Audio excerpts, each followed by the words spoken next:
தலைவரும் நடிகருமான விஜய் கரூரில் செப்டம்பர் 27ஆம் தேதி அன்று பிரச்சாரம் மேற்கொண்ட போது கூட்ட நெரிசல்ல சிக்கி 9 குழந்தைகள் உட்பட 40 பேர் உயிரிழந்தாங்க. இந்த துயர சம்பவம் இந்தியாவையே உலுக்கி இருக்கு.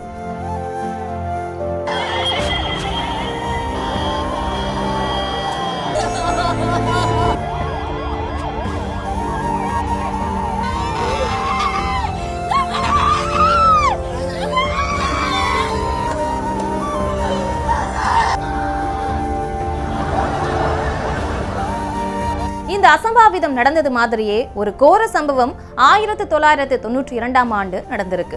அந்த சம்பவத்தை பத்தி பார்க்கலாம். 1992ஆம் ஆண்டு பிப்ரவரி 18ஆம் தேதி அன்று மகாமக திருவிழாவின் போது இந்த கோர சம்பவம் நிகழ்ந்திருக்கு. ஒவ்வொரு 12 ஆண்டுக்கு ஒரு முறை கும்பகோணத்துல மகாமகம் திருவிழா சிறப்பா கொண்டாடப்படுவது வழக்கம். 1992ஆம் ஆண்டு அப்போதைய முதலமைச்சராக இருந்த ஜெயலலிதாவும் அவரது நெருங்கிய தோழியான சசிகலாவும் மகாமகம் குளத்துக்கு நீராட போயிருக்காங்க.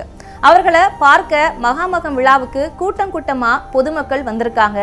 அப்போது ஏற்பட்ட கூட்ட நெரிசலின் போது குளக்கரை தூண் இடிந்து விழுந்து 48 பேர் உயிரிழந்திருக்காங்க. 74 பேர் காயமடைஞ்சாங்க. இந்த சம்பவத்துக்காக முதலமைச்சரா இருந்த ஜெயலலிதா மீதுதான் குற்றம் சாட்டப்பட்டது. அதே போன்ற ஒரு கோர சம்பவம் தற்போது கரூர்லயும் நிகழ்ந்திருக்கு. மக்களின் ஆர்வ கோளாறு மற்றும் அறியாமையால தான் இது போன்ற கொத்து கொத்தான இறப்புகள் நடந்திருக்கு. இது மாதிரியான சம்பவம் நிகழும் போது அரசாங்கத்தையோ கட்சி நிர்வாகிகளையோ குறை கூறுவதை நிறுத்திட்டு நாம் ஒவ்வொருவரும் இதை உணர்ந்து செயல்பட்டாலே இந்த மாதிரியான சம்பவங்கள் நிகழ்வதை தடுக்க முடியும்.